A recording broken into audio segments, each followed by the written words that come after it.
સદાનંદાંબોધિ સ્મિતરુચિરપૂર્ણેન્દુવદના પ્રફુલ્લાંભોજન્મા છદસદૃશશોભાક્ષિયુગલા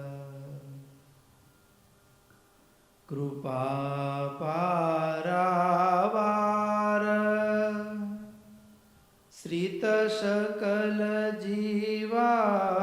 શ્રિતસકલજીવાતિસુખદો મહાશ્રેયો મૂર્તિ જયતિ સહિ નારાયણ મુનિ જયતિ સહિ નારાયણ મુનિ સુદુર્જયં નિત્યં વિવિધ નિયમાચાર નિરતૈરપી બ્રહ્મૈશાન પ્રમુખ શૂરસંગૈ સ્વમહસા મનસ્તત્તૂર્ણં યઃ પ્રસભમપી કુર્વન ચિતવશે નરો ભાત્યજ્ઞાનાં દિશતુ સ મતિમે હરિરસૌ અતિક્ષાન્ત્યા દાન્ત્યા મૃદુલવચનૈ છાદિત નિજધ્રુવા તર્કૈશ્વર્યાદિવિલસિત નૃનાટ્યાય ગુરવે વસાનાય શ્વેતાંબર યુગલમાવાર્ધિયસસે નમસ્તસ્મૈ નિત્યં હૃદિ ભગવતે ધ્યેય વપુષે સ્વામિનારાયણો નીલકંઠો નારાયણો હરિઃ હરિકૃષ્ણશ્ચ સહજાનંદ કૃષ્ણોસ્તુ મે હૃદિ વૈરાગ્ય વેગ પરિહાત સમેન્દ્રિયાર્થમ વિષ્ણુ પ્રસાદ સમિતાખિલ યોગ સિદ્ધિમ કૃષ્ણાંગ્ર્યુપાસન બલાપ્ત દ્રઢાત્મનિષ્ઠમ તમ વિષ્ણુદત્ત તનયં સ્વગુરું નમામિ તમ વિષ્ણુદત્ત તનયં સ્વગુરું નમામિ સર્વજ્ઞાતાં પ્રાપ્ય હરે પ્રસાદાત તચ્ચિત્રચારિત્રમિદં રચિત્વા યો પાઠયદ્ વ્યાસસુતાકૃતિર્નઃ પ્રીતસતાનંદમુનિશ ભૂયા લક્ષ્મીનાથ સમારંભાં નાથયામૂન મધ્યમાં અસ્મદાચાર્ય પર્યન્તં વંદે ગુરું પરંપરાં શ્રૂયતાં દેવદેવેશ સ્વામિનારાયણ પ્રભો ત્વદીયેનાવધાનેન કથયિષ્યે શુભા કથા. ઓમ નમો અવતારિણે સ્વામિનારાયણાય. ઓમ હરિ કૃષ્ણાય નમઃ. ઓમ નરનારાયણ દેવાય નમઃ. ઓમ રાધા કૃષ્ણ દેવાય નમઃ. ઓમ લક્ષ્મીનારાયણ દેવાય નમઃ. ઓમ સર્વેભ્યો પરમહંસેભ્યો નમઃ. ઓમ અસ્મદ્ગુરુભ્યો અસ્મદ્પરમગુરુભ્યો અસ્મદ સર્વેભ્યો ગુરુભ્યો નમો નમઃ. સ્વામિનારાયણ નામ ભાલું લાગે. સ્વામિનારાયણ સ્વામિનારાયણ નામ વાલું લાગે. સ્વામિનારાયણ નામ હો સ્વામિનારાયણ નામ વાલું લાગે. સ્વામિનારાયણ નામ સ્વામિનારાયણ નામ વાલું લાગે. સ્વામિનારાયણ સ્વામિનારાયણ સ્વામિનારાયણ સ્વામિનારાયણ સ્વામિનારાયણ સ્વામિનારાયણ સ્વામિનારાયણ સ્વામિનારાયણ સ્વામિનારાયણ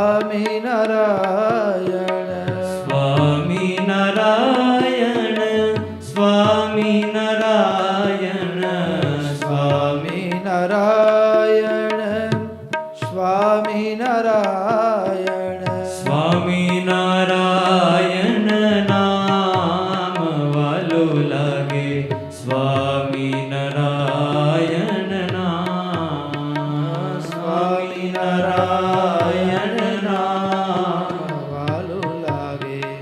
સ્વામિનારાયણ નામ સ્વામિનારાયણ નામ વાલું લાગે.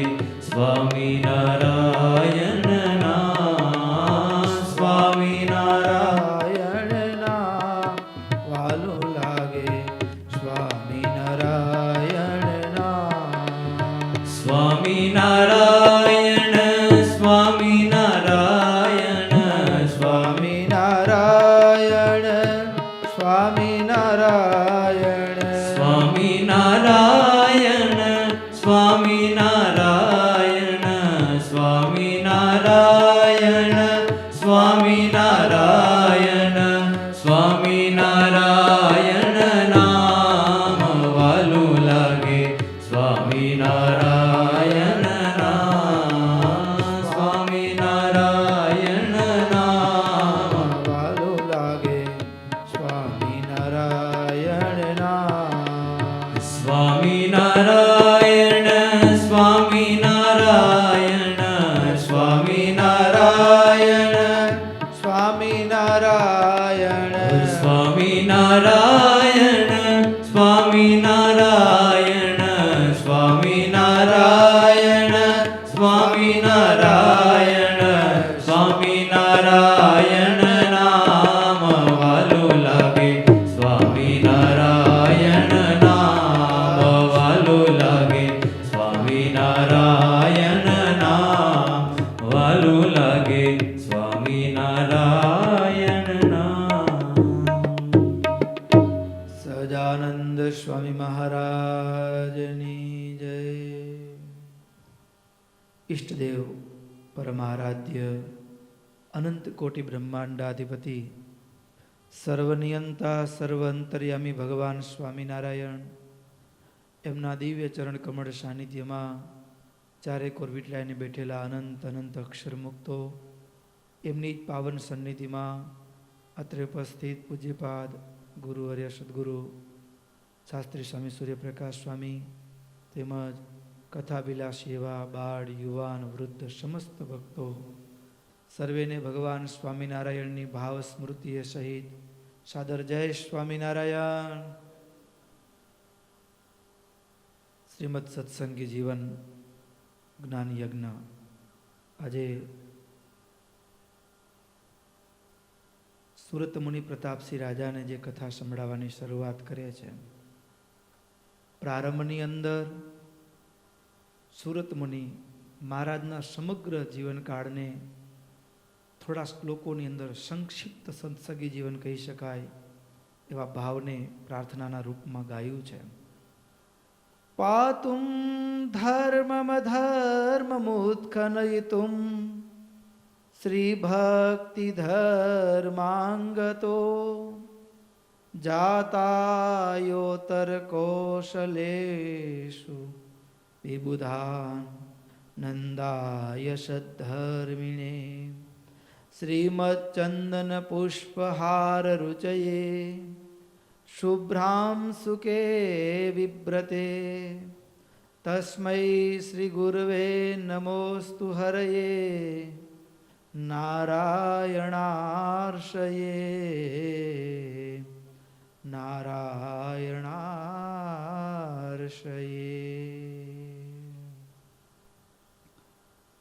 સુરત મુનિ મહારાજના જીવનને સંક્ષિપ્તથી એનું ગાન કર્યા પછી 18 શ્લોકની અંદર એ સમગ્ર મહારાજના જીવનને સંક્ષિપ્તથી મહારાજે ભૂમંડળ ઉપર આવી એ છપાઈ અયોધ્યાની ભૂમિમાં ભગવાને જન્મ ધારણ કર્યો, અવતરિત થયા, 7 વર્ષ વન વિચરણ કરી એ ગુજરાતની ભૂમિ ઉપર આવી ભગવાન ગુજરાતની ભૂમિને એકાંતિક ધર્મના પ્રવર્તન માટેનું એક અજોડ ભગવાનની પસંદગીનું સ્થાન એ ગુજરાતની ભૂમિને ભગવાને પસંદ કરી. અહિંસામય યજ્ઞોનું પ્રવર્તન કર્યું. ઠેક ઠેકાણે એ ચાલતી એ દિવ્ય પરંપરાઓ પર ચડેલી કાળની ધૂળને ખંખેરી પુનઃ એ પરંપરાઓને સ્વામિનારાયણ ભગવાને જીવંત કરી.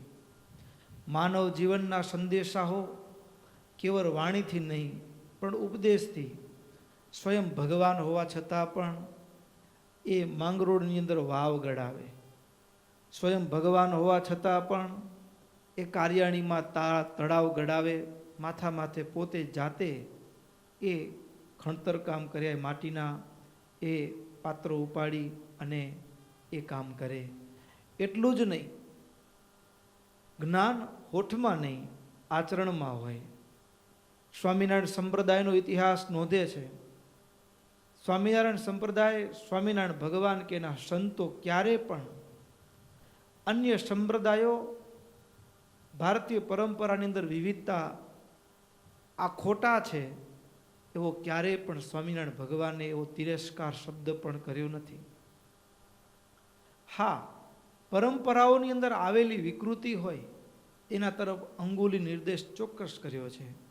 જેમ વચનામૃતની અંદર સ્વામિનારાયણ ભગવાને પ્રબોધ કર્યું કે ઘણીક વખત ભારત વર્ષની અંદર સમયાંતરે મહાપુરુષો પ્રગટ થાય. શંકરાચાર્ય આવે, ભગવત્પાદ રામાનુજાચાર્ય આવે, વલ્લભાચાર્ય આવે, નિંબાર્કાચાર્ય આવે, એક એક આચાર્યો આવી અને ભક્તિના નવપલ્લવિત છોડને એ પોષણ કરવાનું કાર્ય કરે. ઘણીક વખત અર્થઘટન ઉલટું થઈ જાય. આચાર્યનો ભાવ જુદો હોય પણ એના પાછળથી ક્યાંક ક્યાંક ગેરસમજણથી અનુયાયી વર્ગમાં એના અર્થના અનર્થ કરી દેવામાં આવે, ત્યારે આખી પરંપરા એક વિચિત્ર દિશા તરફ ફંટાઈ જતી હોય. તો એક બ્રહ્મ સબર ભર્યો છે.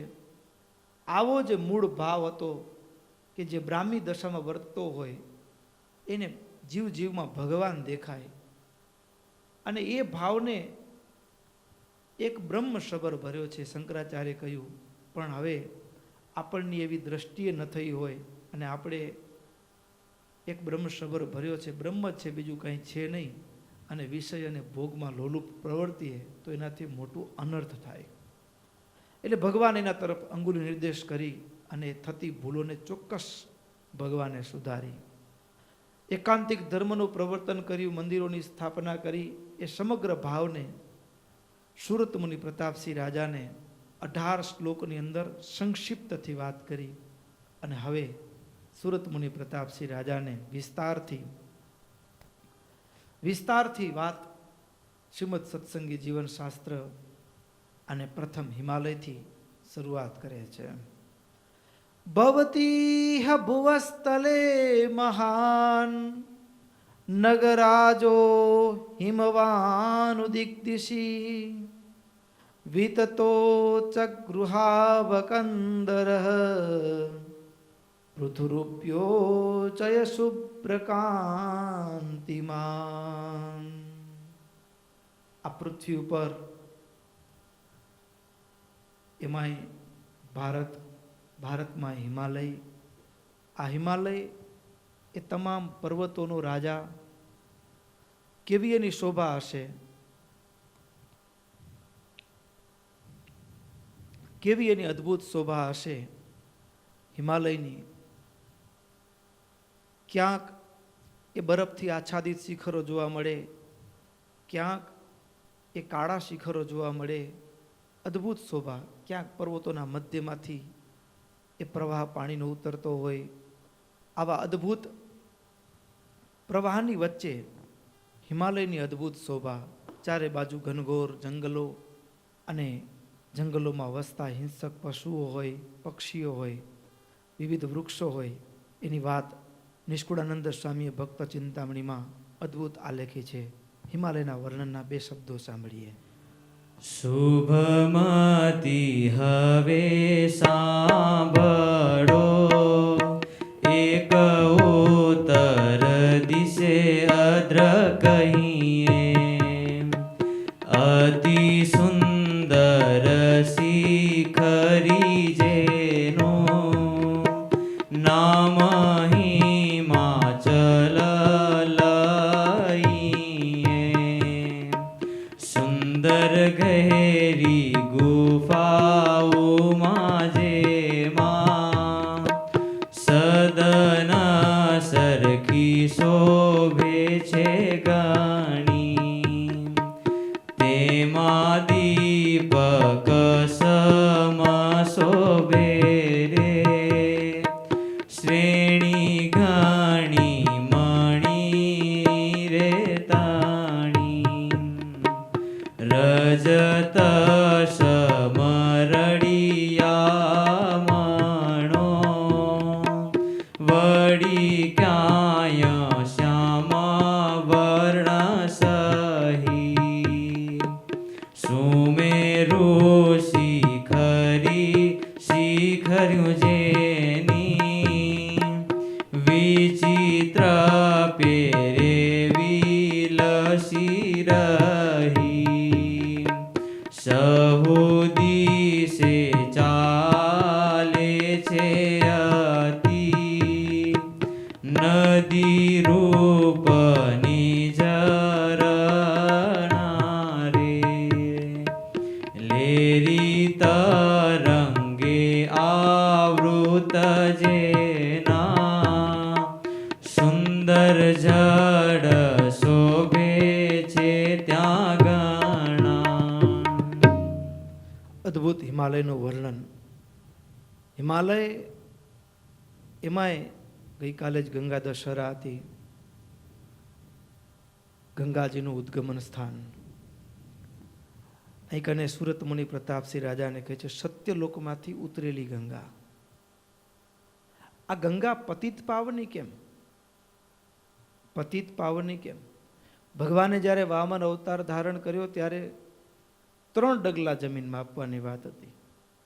વામનમાંથી ભગવાન વિરાટ થયા, અને ભગવાન વિરાટ થયા એટલે એક પગલામાં પેલું જ્યારે પગલું ભર્યું ત્યારે પગને જે અચાનક ભગવાને ઊંચો ઉગામ્યો ને ત્યારે અંડકટા ફૂટ્યું, ઉપર છેક સત્યલોક, અને ત્યાં બ્રહ્માજી, ભગવાનનો ચરણ પહોંચ્યો. બ્રહ્માજીએ કમંડળુથી ભગવાનના ચરણની પૂજા કરી, અને ભગવાનના ચરણ ઉપર જે બ્રહ્માજીના કમંડળમાંથી નીકળેલું જે જળ, જેનાથી ભગવાનના ચરણ પખાડ્યા છે, એ જળ એ પછી લોકમાંથી પસાર થતાં થતાં સ્વર્ગ, અને સ્વર્ગથી મૃત્યુ લોકમાં. એ ગંગાજી બીજું કંઈ નહીં, ભગવાનના ચરણ ધોવેલું જળ છે, ચરણોદક છે. અને આ ગંગા એ હિમાલયના ગિરી શિખરોમાંથી સપ્ત ધારાઓ રૂપે વહે છે. અને એ પણ હિમાલય, આપણે ઘણીક વખત ઘણા બધા ભક્તો યાત્રા કરવા માટે ગયા હશે, યાત્રામાં ગયા હશું ત્યારે પણ દર્શન કર્યા હશે. આંટીગુટીવાળા રસ્તાઓ હોય, ઊંચા ઊંચા પહાડો હોય, પણ આજે જનરલી આમ સત્સંગી જીવનની કથાઓ કરવાની હોય ત્યારે એક સત્રની અંદર 25 અધ્યાય વાંચવાના હોય, અને આપણે જે સત્સંગી જીવન કથા સાંભળી રહ્યા છીએ એ ક્રમશઃ એક પછી એક અધ્યાયને પૂર્ણપણે ન્યાય આપતા આપતા, એટલે એક અધ્યાયમાં 1 કલાક કે 1.5 કલાક જે સમય આપણને એને હિમાલયને માણવાનો હોય. એટલે હિમાલયનું કેવું અદ્ભુત વર્ણન છે. સુરત મુનિ, હિમાલય કોઈ સામાન્ય નથી, મૂર્તિમાન છે, મૂર્તિમાન છે. અને એમાં પણ સુરત મુનિ જ્યારે પ્રતાપસિંહ રાજાને કથા સંભળાવી રહ્યા છે ને ત્યારે કેવા શબ્દો, હિમાલયમાં જે અનંત પુષ્પો ખીલ્યા છે એ જાણે કે એ હિમાલયની આંખો ન હોય, હિમાલયના પુષ્પો હિમાલયની આંખો ન હોય.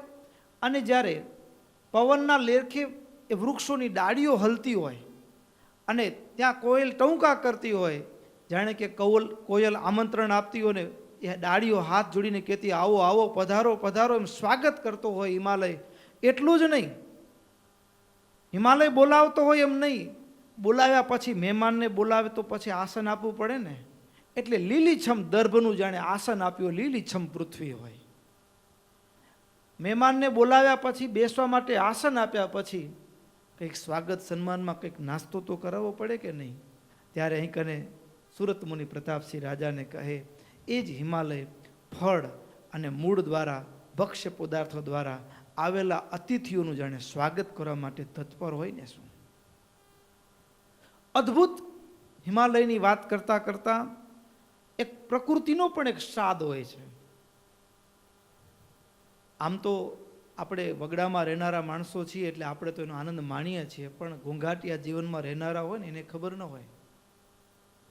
એમાંય સતાનંદ સ્વામી લખે છે, આ હિમાલયની અંદર હાથીઓનો અવાજ, હાથીઓના અવાજની અંદર ખડખડ નિનાદે વહેતા ઝરણાઓનો ધ્વનિ, એમાંય વળી આકાશમાં આ દેવભૂમિ છે, દેવતાઓના ગાંધર્વોના નાદ થતા હોય, એના વીણાનો નાદ સંભળાતો હોય, અને એની વચ્ચે યોગીઓ ક્યાંક ક્યાંક આશ્રમો, ઋષિઓના આશ્રમો હોય અને ત્યાં વેદ ધ્વનિ થતો હોય, અને એમાંય એ ગુગવાટા કરતો ગંગાનો પ્રવાહ વહેતો હોય, પક્ષીઓના કલરવ એ સંગીતમાં સૂર પૂરતા હોય, એની સંગીત કેવું હોય, એ સંગીત કેવું હોય, એ આનંદ કેવો હોય, અદ્ભુત એ સંગીત છે. પણ હિમાલયના વૃક્ષો, હિમાલયના પક્ષીઓ, હિમાલયના ઝાડવાઓ એ શું છે? ભક્તો, આપણે કથાઓ બધા સાંભળીએ છીએ. કોઈ જગ્યાએ કોઈ માણસનો જન્મ મળ્યો હોય ત્યારે જન્મ મળે ને ત્યારે ભગવાનનું ભજન ચૂકી જાય ને, ભગવાનનું ભજન ચૂકી જાય પછી ક્યાંક ને ક્યાંક પ્રેત યોની મળે, ક્યાંક પ્રેત યોની મળી હોય, અને પછી પ્રેત યોની હોય પછી પરિવારના સ્વજનો હોય એની પાસેથી મુક્તિની ઈચ્છા સાથે કોઈ કહે કે નડતર છે પિતૃઓની, ઈચ્છા છે મુક્તિની. પછી એમાં કોઈ સંતો પાસે જાય ત્યારે સંતો ક્યારેક પાણી છાંટીને બદ્રિકાશ્રમમાં મોકલી આપે. બદ્રિકાશ્રમમાં જઈ માનવ જીવનમાં થયેલી ભૂલને સુધારવા માટેનું સ્થાન બદ્રિકાશ્રમ. ભગવાન ભૂમંડળ ઉપર અત્યારે ભગવાનનો કોઈ અવતાર છે? અત્યારે ભૂમંડળ ઉપર ભગવાનનો કોઈ અવતાર છે? હા કે ના તો કયો ભલા માણા? છે. ભગવાન ભૂમંડળ ઉપર આજે પણ બિરાજમાન છે. કલ્પ પર્યંત જ્યાં સુધી પ્રલય ન થાય ને ત્યાં સુધી ભગવાનનો આ ભૂમંડળ ઉપર ભગવાન મૂર્તિમાન, ભગવાનનો અવતાર નરનારાયણ રૂપે ભગવાન આજે પણ પ્રગટ છે. આજે પણ ભગવાન આમ ભૂમંડળ ઉપર પ્રગટ બિરાજમાન છે. પણ આપણી આંખ ન દેખે. આપણે બદ્રીનારાયણ જઈએ પણ બદ્રિક આશ્રમ જતા નથી. બદ્રીનારાયણથી પાછા આવી જઈએ. ત્યારે બદ્રીનારાયણથી બદ્રિક આશ્રમ જવાનો પ્રયાસ કર્યો નથી કર્યો. આ બ્રહ્માંડમાં જેમ કોઈ મિલિટરી હોય ને, મિલિટરીનો કંઈ ટ્રેનિંગ કેમ્પ કંઈ બોર્ડર ઉપર ના હોય. એ ક્યાં હોય? એ મધ્ય ભાગમાં જ્યાં જ્યાં શહેરો હોય ત્યાં ત્યાં મિલિટરીના એના ટ્રેનિંગ કેમ્પ, એના બેઝ કેમ્પ હોય અને ત્યાંથી ટ્રેન થયેલા હોય ત્યારે એને છેટ સમય આવે ત્યારે એને બોર્ડર ઉપર મૂકવામાં આવે. બરાબર ને? એમ આ બ્રહ્માંડના જીવ છે, એનામાં રહેલી અધુરાશ છે ને, અનંત કોટી બ્રહ્માંડનો નિયંતા ભગવાન પરાત્પર નારાયણ ધામમાં રહ્યા છે ને, અક્ષરધામની અંદર. એ જ ભગવાન એનો આ બ્રહ્માંડમાં બદ્રિકાશ્રમ રૂપ એક સ્થાન જ્યાં અખંડ ભગવાન રહ્યા છે.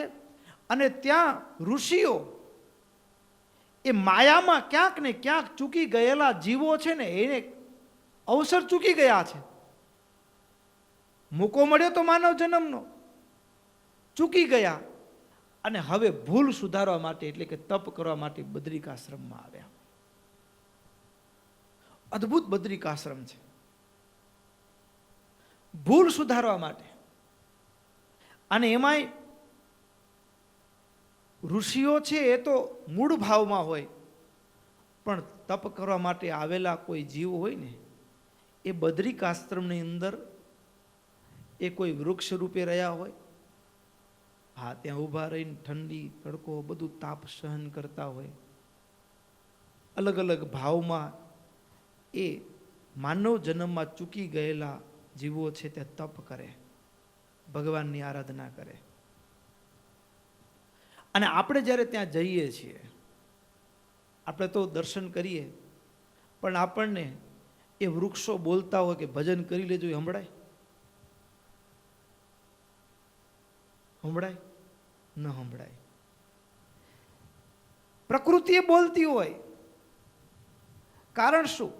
તો કે બદ્રિક આશ્રમની અંદર જેટલા જીવ છે એ ઝાડમાં છે, વૃક્ષમાં છે, કે પછી કોઈ પણ પશુ પક્ષીના દેહમાં છે. સુરત મુનિ પ્રતાપસિંહ રાજાને કહે છે, રાજન, આ એવું સ્થાન છે કે જ્યાં સર્પ અને નોળીઓ સાથે રહે છે, ઉંદર અને બિલાડી સાથે રહે છે, હરણ અને વાઘ સાથે રહે છે. આ ક્યારે સંભવે? ના. તો ત્યાં કેવી રીતે? તો ત્યાં બીજી જ લાઈનમાં આગળના શબ્દોમાં એમ કીધું કે ત્યાં દોષોનો પ્રવેશ નથી. શું નથી? ત્યાં દોષોનો પ્રવેશ નથી.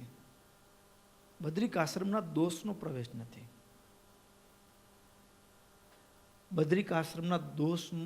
બદ્રિકાશ્રમમાં દોષનો પ્રવેશ નથી. એ શું થયું ભક્તો? હવે મારા ને તમારા જીવનમાં પણ આપણને બદ્રિકાશ્રમની કથા સાંભળીએ છીએ, પણ આપણે આપણા હૈયાને પણ બદ્રિકાશ્રમમાં નવવું પડશે. હા, જેની સાથે બનતું ન હોય ને એની હારે બેતા આવડવું પડશે, નહીતર પછી ન્યા બેસવું પડશે. સમજ્યા ને? આપણા હૈયાને જ્યારે બદ્રિકાશ્રમ બનાવશું ત્યારે આ હૈયાની અંદર ભગવાન નરનારાયણ આવશે. ત્યારે ભીતરમાં ભગવાનનું દર્શન થશે. જ્યાં સુધી ક્રોધ હશે, પરસ્પર વૈર હશે, ત્યાં સુધી આપણું હૈયું બદ્રિકાશ્રમ નહીં હોય. આપણે બદ્રિકાશ્રમની વાત ત્યાં નથી, એ ત્યાં તો બદ્રિકાશ્રમ છે જ,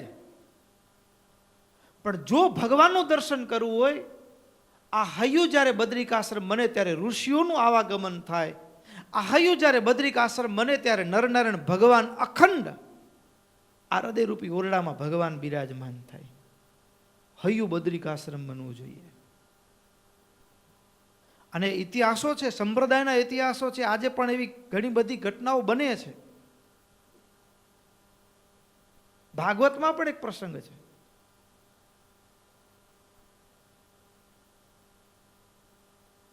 કદરજ ઋષિનો પ્રસંગ છે.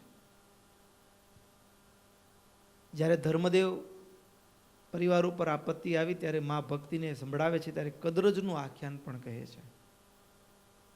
એક લોભી શેઠ એટલા લોભી હતા કે એના પરિવારના માણસો પણ એનામાંથી તંગ થઈ ગયેલા. પછી ધીમે ધીમે ધીમે ધીમે કંટાળીને એવું બન્યું, પૈસા પુષ્કળ હતા પણ ધીમે ધીમે બધા એને લૂંટી લીધો. પાયમાલ થઈ ગયા, બેચેન થઈ ગયા, મૂંઝાય, અકળાય. અને આખરે એક દિવસ, શું આ જ જિંદગી છે? અને બધું છૂટી ગયું. પછી કોઈ લોકો એને ગાળ આપે તો એને કંઈ ફરક ન પડે.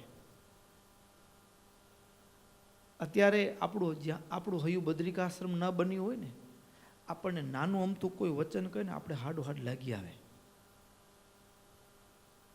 ઘરમાં અમે ઘણી વખત કથાના પ્રસંગમાં પણ કહેતા હોઈએ, અને એવા પ્રસંગ વખતો વખત બનતો હોય. આપણું હૈયું બદ્રિકાશ્રમ ના બને તો આપણા ઘરમાં શાંતિ ન રહે. આપણા ઘરનું ઘર છે ને, એ ઘર ન હોય. હા, એ ફાઇટિંગ ક્લબ બની જાય. શું બની જાય? ફાઇટિંગ ક્લબ બની જાય. લ્યો, એક પરિવારની અંદર નાની અમથી વાત, ફક્ત શાકમાં મીઠું ભૂલાઈ ગયું. શાકમાં મીઠું ભૂલાઈ ગયું અને શાક થાળીમાં પીરસાયું. શાક થાળીમાં પીરસાયું અને શાક થાળીમાં પીરસાયું ને, અને એમાંય ધણી હતો એનાથી બોલાઈ ગયું, તારી માએ તારામાં મીઠું નથી નાખ્યું.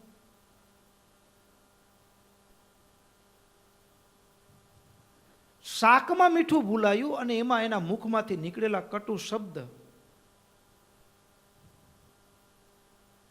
એ ક્રોધ છે ને, એ આગ છે. અને પરિવારની શાંતિ ખતમ થઈ ગઈ. પત્ની કીધું કે હવે એક દિવસ ભૂલાયું હોય, એમાંય આટલું હોય, નથી રહેવું આવા ઘરમાં. લે, ઘરમાં આગ લાગી ગઈ. એક તો માંડ માંડ 30 વર્ષે ફિટ થયા હતા ભાઈ, અને જિંદગી વેર વિખેર થઈ ગઈ. સત્સંગ, બદ્રિકાશ્રમની કથા એ શું છે તો કે સત્સંગ કરવાથી આપણું હૈયું બદ્રિકાશ્રમ બને છે. ત્યાં સર્પ અને નોળીઓ ભેગા રહે છે, એના સ્વભાવ છે, પણ ના, અહીંયા નહીં. હૈયું બદ્રિકાશ્રમ એ સત્સંગથી બને. અને સત્સંગથી જ્યારે હૈયું બદ્રિકાશ્રમ બને ત્યારે હૈયામાં શાંતિનો અહેસાસ, ત્યારે એ બદ્રિકાશ્રમની અંદર ઠેક ઠેકાણેથી ઋષિઓ આવે અને એને પણ શાંતિ મળે. અને એ જીવન પણ કેવું હોય તો કે એના યોગમાં આવનાર હોય ને એને શાંતિ મળી જાય. સંપ્રદાયનો પ્રસિદ્ધ ઇતિહાસ છે. જુનાગઢનું મંદિર અને એના મંદિરનું શિખર સોનાનું દેખાય, કળશ એકદમ ઝગમગતા કળશ, અને એક સદગ્રસ્ત, અને સદગ્રસ્તના મનમાં એમ થાય કે આ હા, મંદિર તો કેવું જબર જેવો, જુઓ તો ખરા, એના કળશ તો જુઓ. અને કળશ જુએ ને એને એમ થાય કે મારું વાલું મંદિરનું મન તો કેવા જલસા કરતો હશે, લગભગ તો સોનાની થાળીમાં જમતો હશે. હવે આવું રોજ બારીમાંથી મંદિરનું શિખર જુએ અને વિચારમાં ચડી જાય. સ્વાદના જબરા શોખીન હતા ભાઈઓ, સદગ્રસ્ત સ્વાદના જબરા શોખીન હતા. પણ મારે જે વાત કેવી છે એ છે કે હૈયું બદ્રિકાશ્રમ બને ને ત્યારે મારું ને તમારું કામ થશે, ત્યારે જીવનમાં શાંતિ થશે. અને જ્યાં અને આ સત્સંગી જીવનની કથા નથી. આપણા હૈયાને પણ એક નવા ભદ્ર સમાજનું ઘડતર સત્સંગ શું કરે છે.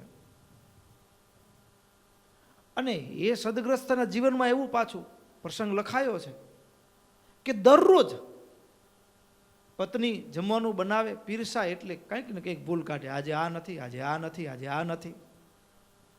પત્નીને ખબર હોય જમવાનું પીરસે ને એટલે બોલ ચૂપચાપ સાંભળવા જ બેઠા હોય એમ, હવે આજે કંઈક ખૂટ કાઢશે. અને આમે પાછું એવું હોય કે આપણે ઠપકારતા હોય ને ધબકારતા હોય ને એટલે માણસ ગભરાયેલા મને બનાવે, એટલે કંઈક ભૂલાઈ જાય. પાછું ભય છે ને, અતિ હર્ષ, અતિ શોક, ભય એ વિસ્મૃતિનું કારણ હોય. એટલે માણસ ભયમાં કામ કરતો ને તો કંઈક ને કંઈક ભૂલાય. અને પાછું એના ઘરવાળા બહુ ખટકો રાખે પણ તો ભૂલાય પાછું. શું કામ? આ ભાઈ રોજ ગગલાવે, રોજ કંઈક ને કંઈક ભૂલ કાઢે. પણ એક દિવસ એને થઈ ગયું મનમાં કે આપણે રોજ વિચાર તો કરીએ છીએ પણ આજે પેલા મહંતને જોઈ તો ખરા, કેવા જલસા કરે છે. મંદિરમાં આવ્યા, મંદિરમાં પ્રવેશ કર્યો, ત્યાં એક સાધુ મંદિરનું ફળિયું વાળતા હતા. પૂછ્યું કે ભાઈ આ મંદિરના મહંતને મળવું છે. તો કે તમે પેલી વખત આવ્યા લાગો. તો કે હા પેલી વખત મહંતને મળવાની બહુ ઘણા દિવસથી ઈચ્છા હતી એટલે આવ્યો છું. તો કે એક કામ કરો, સિદ્ધેશ્વર દાદા બિરાજે છે, રાધારમણ દેવ બિરાજમાન છે, દર્શન કરી આવો. અને પછી પેલો સભા મંડપ દેખાય છે ને એવો પેલો ખૂણાવાળો થાંભલો છે ને ત્યાં મહંત બેસતા હોય છે ઘણે ભાગે, ત્યાં તમને મહંત મળશે. દર્શન કરવા ગયા, રાધારમણ દેવના દર્શન કર્યા. સિદ્ધેશ્વર મહાદેવ દાદાની શું અદા છે. સિદ્ધેશ્વર દાદાના દર્શન કર્યા, થોડો સમય લાગ્યો, આનંદ થઈ ગયો. દર્શન કરતા હૈયામાં થોડો ભાવ થયો, 2-5 લોકોની સ્તુતિ પણ કરી લીધી. દર્શન કરીને નીચે ઉતરીને પાછા સભા મંડપમાં આવે, જે ઠેકાણું બતાડ્યું હતું ત્યાં તો ગુણાતીતાનંદ સ્વામી ફળિયું વળાઈ રહ્યું હતું, કપડાં ખંખેરી પાછા હાથ પગ મોઢું ધોઈ અને પેલા થાંભલાના ટેકે બેસી ગયેલા. થાંભલાના ટેકે બેસી અને એ સાધુને તો મળેલા. એટલે પૂછ્યું કે તમે કહેતા હતા કે આ થાંભલાના ટેકે કોઈ મહંત મળશે, તો મહંત કોણ છે, ક્યાં મળશે? તો કે હું જ મહંત છું. બોલો ને શું કામ છે? હું જ મહંત છું. ઘડીક તો આમ અવાક થઈ ગયા. અને એમાંય 10:30 વાગ્યાનો સમય થયો, રાજભોગ આરતી થઈ અને સંતોની પંક્તિ, બારસનો દિવસ હતો, હરિભક્તે રસોઈ આપેલી એટલે સભા મંડપમાં જ પંક્તિ થઈ. અને પંક્તિમાં આપણે તો મહંતને જોવા છે, બીજી કોઈ વાત જ નથી. આપણે તો કોને મળવું છે? મહંતને મળવું છે. મહંતને જોવું છે. સોનાની થાળીમાં શું જલસા કરતા હશે. આપણે અભાગ્ય ઘણા કહેતા હોય ને મારું આપણે સંસારમાં ફસાઈ ગયા, એના કરતાં સાધુ થઈ ગયા તો લાડવા તો મળત. સમજ્યા ને? માણસની ઘણી કલ્પનાઓ કે સાધુ હોય એટલે રોજ લાડવા ખાતા હોય, આમ રોજ આમ જલસા હોય, આમ ગાડીમાં ફરવા મળે. માણસ કેટલી કલ્પના કરતો હોય એમ. એટલે આને મનમાં કલ્પના કે મહંત તો સોનાની થાળીમાં જમતા હશે ને કેટલા જલસા હશે ને એમ. અને ત્યાં જે પંક્તિ થઈ, મહંત માટે તો અલગ વ્યવસ્થા હશે, તો પંક્તિમાં જ સ્વામી પેલા બેઠા. હવે સંતો હરિભક્તો રસોઈ આપેલી એટલે પંગતમાં તો હરિભક્તે જે ભાવ પ્રમાણે રસોઈ કરાવેલી એ રસોઈ પીરસાયો થાળનો પ્રસાદ. પણ આપણે તો મહંત, બીજી વાત જ નહીં. પણ ગુણાતીતાનંદ સ્વામી 3 દિવસની ખાટી છાશ ને 3 દિવસનો સૂકો રોટલો, આમ ભાગ્ય તો કડર ભૂકો થાય ભાંગીને, એવો રોટલો આમ ભૂકો કરીને પતરમાં મૂક્યો અને ખાટી છાશ આમ સુગંધ આવે ને ત્યાં આપણા રૂવાડા ઊભા થઈ જાય એવી બળા જેવી ખાટી છાશ, આમ દૂર દૂર સુગંધ આવે ખાટી છાશની, એવી ખાટી છાશ. અને એમાંય ઓછું તે વધુ, હજી દૂર ઊભા દર્શન કરતા હતા એને એમ થયું કે ઘાટું દૂધ લાગે છે એમ. સમજ્યા ને? અને એમાંય સુગંધ આવી એટલે પછી થોડોક દેવતાઓ સચેત તો થયા, પણ એમાંય વળી પોષ ભરીને પાણી નાખવું, અમૃત સરીખા અન્નમાં જે પાણી મૂક્યું. પણ 3 દિવસની ખાટી છાશ ને સૂકો રોટલો, જેમ 4 દિવસનો ભૂખ્યો માણસ હોય અને એને બટકું રોટલો મળે ને કેટલું મોજથી ખાય, એના કરતાં સવાયા આનંદથી એ ગુણાતીતાનંદ સ્વામી જાણે અમૃતનું પાન કરતા હોય ને એમ એ 3 દિવસનો સૂકો રોટલો ને ખાટી છાશ એને પાત્રમાં હલાવીને આમ પી ગયા, જોતો રહી ગયો. ખરું મને ગરમ તો મળે છે, જો સોનાના શિખર સોનાના કળશ જેના હોય એવું મંદિરનો મહંત 3 દિવસનો સૂકો રોટલો ને ખાટી છાશ ખાઈ શકતો હોય તો મારું તો ભાગ ફૂટ્યું. મને ગરમ તો મળે છે, મને ગરમ તો મળે છે. બસ આ વિચારની સાથે ઘરે ગયા. પત્નીએ ભોજન પીરસ્યું અને એ દિવસે નમક ભૂલાઈ ગયેલું, પણ બોલવા જાય જીભ ઉપડે એના પહેલાં વળી પેલો વિચાર આવી ગયો કે મંદિરનો મહંત ખાટી છાશને રોટલો ખાઈ શકતો ગરમ તો છે.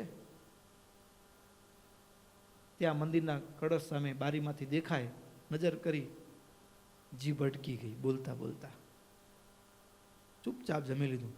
ઘરવાળીને એમ થયું કે આજે આપણે રસોઈનું સર્ટિફિકેટ મળી ગયું, સારામાં સારી રસોઈ આજે બની છે. પત્ની જ્યારે જમવા બેઠી ત્યારે ખબર પડી કે શાકમાં તો મીઠું જ નથી. કેમ કંઈ બોલ્યા નહીં? કેમ કંઈ બોલ્યા નહીં? બીજો દિવસ થયો, બીજા દિવસે પણ. હવે આગળના દિવસે ભૂલાઈ ગયું હતું ને, એટલે પત્નીએ વઘારમાં જ મીઠું નાખી દીધું. પણ સ્વભાવ એવો હશે ને ડરના કારણે કે ચડવા આવી ત્યારે નાખ્યું હતું કે નહોતું નાખ્યું, નાખ્યું હતું કે નહોતું નાખ્યું, કદાચ રહી ગયું હશે તો બીજી વખત નાખ્યું, ડબલ. અને બીજા દિવસે જ્યારે થાળ પીરસાયો, થાળીમાં ભોજન પીરસાયું, મીઠું ડબલ. અંદરથી ક્રોધ આવે, પણ મંદિર સામે જોયું ને, સ્વામી યાદ આવી ગયા ને, જીભ અટકી ગઈ. પત્ની થયું કે આજે બરાબર. ફરી જમવા બેઠી ત્યાં ખબર પડી ભાઈ આ તો ડબલ છે, કેમ કંઈ બોલ્યા નહીં. 4 દિવસ રોજ કંઈક ભૂલાય તો ખરું, પણ હવે હૈયું બદ્રિકાશ્રમ બની ચૂક્યો હતો.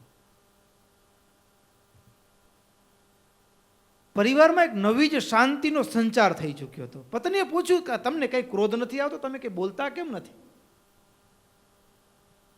ત્યારે પત્નીનો હાથ ચાલી અને પતિએ એમ કીધું કે સામે દેખાય છે મંદિર? કે હા. તો કે મંદિરનો મન 3 દિવસનો સૂકો રોટલો અને ખાટી છાશ પી શકતો તો મને ગરમ તો મળે છે. આપણું હૈયું જ્યારે બદ્રિકાશ્રમ બને ને ત્યારે જ મને ને તમને પરિવાર જીવનમાં શાંતિ જોઈતી હોય ને. ત્યાં સાપ અને નોળીઓ ભિન્ન ભિન્ન સ્વભાવના છે, પણ બદ્રિકાશ્રમની અંદર સ્વભાવ મૂકીને રહે છે. ઘરમાં પ્રવેશ કરીએ ને ભક્તો, ત્યારે સ્વભાવને બદ્રિકાશ્રમમાં જેમ બહાર હોય ને, બહારથી અંદર આવે એમ આપણે ઘરમાં પ્રવેશ કરીને બધા સ્વભાવ બહારે મૂકીને આવે ને તો ઘરમાં શાંતિ થાય. નહીં તો ન થાય, નહીં તો ન થાય. અને એના માટે પણ પાછું કેવું છે કે ઘણીક વસ્તુ પરિવાર જીવનમાં બનતી હોય, પણ સમજણ છે ને એ મારું તમારા જીવનનું શાંતિ માટેનું, જેમ કોઈકનું ગળું કાપવું હોય ને, ગળું કાપવું હોય તો ક્રોધ એ હથિયાર છે, બરાબર? તલવાર છે, હથિયાર છે. એમ કોઈક પરિવારને કાપવો હોય, પરિવારને વેરવિખેર કરવો હોય તો ક્રોધ, પછી દ્વેષ, ઈર્ષ્યા એ પરિવારને વેરવિખેર કરી નાખે. પણ એ જ રીતે એ જ પરિવારને પાછો જોડવો હોય ને, એ જ પરિવારને પાછો જોડવો હોય તો એના માટે ક્ષમારૂપી સોયદોરો જોઈએ. શું જોઈએ? ક્ષમારૂપી સોયદોરો જોઈએ. બધા પ્રત્યે શુદ્ધ ભાવ જોઈએ. તે મારા ને તમારા સ્વભાવને એક બાજુએ છોડી અને જ્યાં જ્યાં સ્વભાવ આવે ને ત્યાં સત્સંગ રૂપી એક થીગડું મારવું પડે. હા, આ કથારૂપી થીગડું લગાવવું પડે કે ભાઈ ક્રોધ મને ન શોભે, ક્રોધ મને ન શોભે. જો એક ક્રોધ મારા તમારા જીવનને વેરવિખેર કરી શકે તો ભક્તો આપણા જીવનમાં ભગવાનનું દર્શન પણ આપણે ચૂકી જઈએ. જો ભગવાનનું દર્શન હૈયામાં કરવું હોય તો મારા ને તમારા હૈયાને બદ્રિકાશ્રમ બનાવવું પડશે. અને આ એ બદ્રિકાશ્રમ છે કે જે જગ્યાએ અખંડ વેદઘોષ થઈ રહ્યો છે. આ બદ્રિકાશ્રમની વાત સ્વયં સુરત મુનિ પ્રતાપસિંહ રાજાને કહે છે. આ બદ્રિકાશ્રમની વિશેષતા છે, ત્યાં રહેલા ઋષિઓ અરે કોઈ 6 મહિને કોઈ 12 મહિને એક જ બોર જમે લ્યો, 12 મહિના નીકળી જાય. આવું કોઈ હોઈ શકે? આ બદ્રિકાશ્રમ છે શું? બદ્રિકાશ્રમ છે શું વાસ્તવમાં ભક્તો? બદ્રિકાશ્રમ ભગવાન નારાયણે મારા તમારા જેવા હજારો અનંત જીવોના ઉદ્ધાર માટે ભૂમંડળ ઉપર પધારવાનું નક્કી કર્યું. ભગવાન ભૂમંડળ ઉપર પધાર્યા. અત્યારે જે બદ્રી નારાયણ છે ને, એ ભૂમિ, એ જગ્યાએ ભગવાન ભોળાનાથનું એ સ્થાન હતું. શંકર ભગવાનનું સ્થાન છે અત્યારે બદ્રીનારાયણ છે.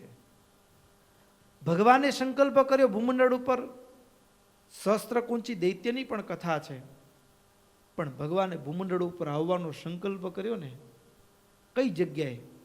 તો આખા બ્રહ્માંડમાં સૌથી કોઈ શ્રેષ્ઠ સ્થાન હોય ને તો એ ભૂમિ હતી. પણ ત્યાં તો ભગવાન ભોળાનાથ ઓલરેડી ત્યાં હતા જ, તપશ્ચર્યા કરી રહ્યા હતા. ભગવાન પોતાના ધામથી ભૂમંડળ ઉપર આવ્યા, પગ મૂક્યો ને, એ સ્થાનને આજે પણ બદ્રીનારાયણ દર્શન કરવા ગયા હશે ને ચરણ પાદુકા કહે છે. પણ ભગવાને એ સ્થાનમાં નક્કી કર્યું કે આપણે આ સ્થાનમાં રહી અનંત જીવોના ઉદ્ધાર માટે ભગવાને એ ભૂમિને પસંદ કરી લીધી. હવે ભગવાન ભોળાનાથ પાસેથી એ ભૂમિને પ્રાપ્ત કરવી હોય તો શું? એટલે ભગવાને એક નાનકડા બાળકનું રૂપ ધારણ કર્યું. ત્યાંથી ચાલતા આવ્યા તળેટીમાં, એ જે સ્થાન પથ્થરની શિલા ઉપર બેસી ભગવાન રડવા લાગ્યા બાળકનું રૂપ લઈને. એ એક લીલા કરી, એ લીલા ઢોંગી આશ્રમ તરીકે આજે પણ ઓળખાય છે. ત્યાં ભગવાન રડવા લાગ્યા બાળકનું રૂપ ધારણ કરીને. એટલે માં પાર્વતીને એમ થયું કે કોણ રડે છે? આ ઠેકાણે નાના બાળકના રુદનનો અવાજ સંભળાય છે. એટલે માં પાર્વતી એ રડતા બાળકને લઈ અને પોતાની કુટીરમાં લઈ ગયા, અને કંઈ કામ પ્રસંગે કુટીરમાંથી બહાર નીકળે એટલે બાળકના રૂપમાં રહેલા ભગવાને અંદરથી દરવાજો બંધ કરી દીધો. માં પાર્વતી બહાર, દરવાજો બંધ કરી દીધો. પછી ઘણીક વાર ખટખટાયું, બેટા ખોલ ખોલ. ના, ખુલે જ નહીં. ભગવાન ભોળાનાથે અંતરદ્રષ્ટિ કરીને તે ખબર પડી કે આ તો સાક્ષાત નારાયણ.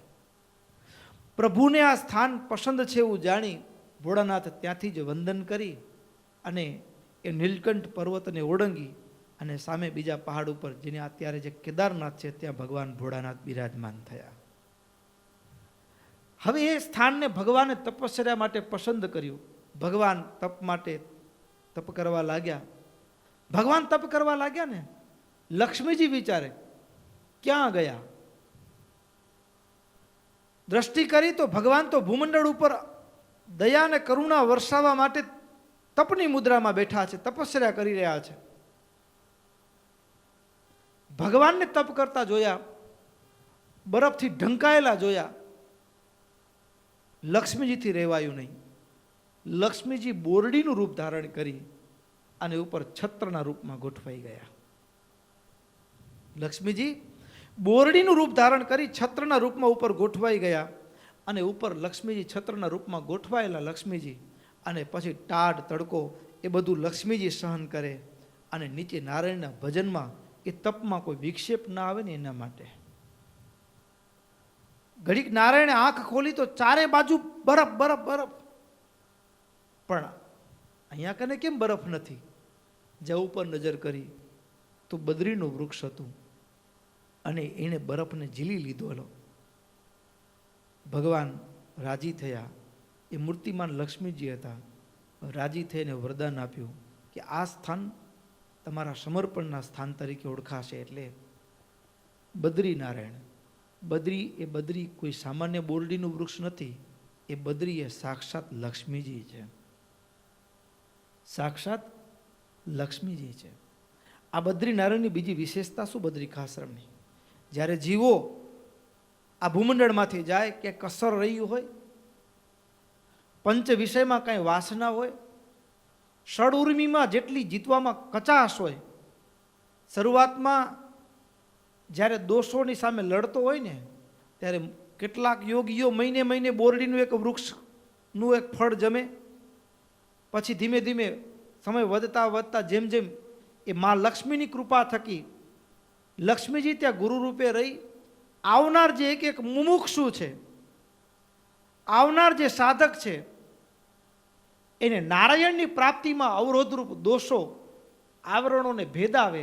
અને જેમ જેમ આવરણ ભેદાતું જાય ને તેમ તેમ એ દેહના આહાર વિહાર દેહાભિમાન તૂટતું જાય અને દેહાભિમાન તૂટતું જાય, છૂટતું જાય અને છેલ્લે જીવ મુક્ત બની જાય. શરૂઆતમાં ગયેલો જીવ હોય એ 15 દિવસે એક બોરડીનું ફળ જમે. પછી ધીમે ધીમે લક્ષ્મીજીની કૃપા થાય, ઋષિઓનો સહકાર મળે અને એ બદ્રિકાશ્રમના વાતાવરણની અંદર જીવનું કારણ શરીર બળે. બળતા બળતા પછી મહિને એકાદ બોરડીનું ફળ જમે. પછી જેમ જેમ કારણ શરીરની વાસના જીર્ણ થતી જાય તેમ 2 મહિને એકાદ વખત, 4 મહિને એકાદ વખત, પછી વર્ષે એકાદ વખત, ક્યારેક પછી 5-6 વર્ષે એકાદ વખત, એમ ધીમે ધીમે કારણ શરીરની વાસના બળીને ખાખ થઈ જાય અને જીવ એ ચોખ્ખો થઈ જાય અને પછી ત્યાંથી સીધો ભગવાનના ધામમાં પહોંચી જાય. એવું આ બદ્રિકાશ્રમ છે. બદ્રિકાશ્રમ કોઈ સામાન્ય નથી. બદ્રિકાશ્રમ કોઈ સામાન્ય નથી. ભગવાન બદ્રિકાશ્રમમાં અખંડ રહ્યા છે અને આ બદ્રિકાશ્રમની અંદર આવનારા ભૂમંડળના કેટલાક જે દેહકાળ દરમિયાન ભગવાનનું ભજન ચૂકી ગયા હોય અને ભજન ચૂકી ગયેલા એ જે બધા જ એ જે જીવો છે અને એ જીવો ભજન ચૂકી ગયા છે અને ક્યાંક વૃક્ષના રૂપમાં, ક્યાંક અલગ અલગ ભિન્ન રૂપમાં, અને ત્યાં રહેલા સાપ સર્પ નોળિયા જે કંઈ પણ છે ને એ ઋષિઓના યોગથી એને પણ એના જીવનમાં એક વાત ચોક્કસ નક્કી કરી છે કે આપણે ભજન ચૂકી ગયા છીએ ને એટલે આ દેહ મળ્યો છે. એટલે પક્ષીઓનો અવાજ એ અવાજ નથી. જ્યારે હિમાલયના પહાડો ઉપર જઈએ છીએ, ગિરી શિખરો ઉપર જઈએ છીએ ત્યારે અવાજ નથી. એ શું છે? પક્ષીઓ પણ આપણને જાણે કે એક સંદેશો આપતા હોય કે ભાઈ ભગવાનનું ભજન કરી લેજો. એ અદ્ભુત, જેમ પ્રારંભમાં કીધું, એ જ્યારે વૃક્ષો ઉપર પક્ષીઓ કલરવ કરતા હોય એ કલરવમાં શું કહેતા હશે? એ સંગીતમાં શું હશે? એ ગંગાનો પ્રવાહ શું કહેતો હશે? એ હાથીઓનો જે અવાજ છે એ શું કહી રહ્યો છે આપણને? એ આપણને બધાને એક જ વાત કહી રહ્યો છે. બદ્રિકાશ્રમની અંદર હિમાલય આ યોગ ભૂમિ છે, દેવભૂમિ છે. અહીંયા સંભળાતો ઝાડવાનો અવાજ, અહીંયા સંભળાતો પક્ષીઓનો અવાજ, અહીંયા સંભળાતો પશુઓનો અવાજ એક જ વાત કરે છે અને એક જ વાત એ જીવનમાં ભજન કરી લેવાની વાત છે. અદ્ભુત એ શબ્દો છે. સાંભળીએ કીર્તનને. ભજ મન નર નારાયણ સ્વામી, ભજ મન નર નારાયણ સ્વામી. પરમ દયાલ પ્રગટ બહુ નામી, પરમ દયાલ પ્રગટ બહુ નામી.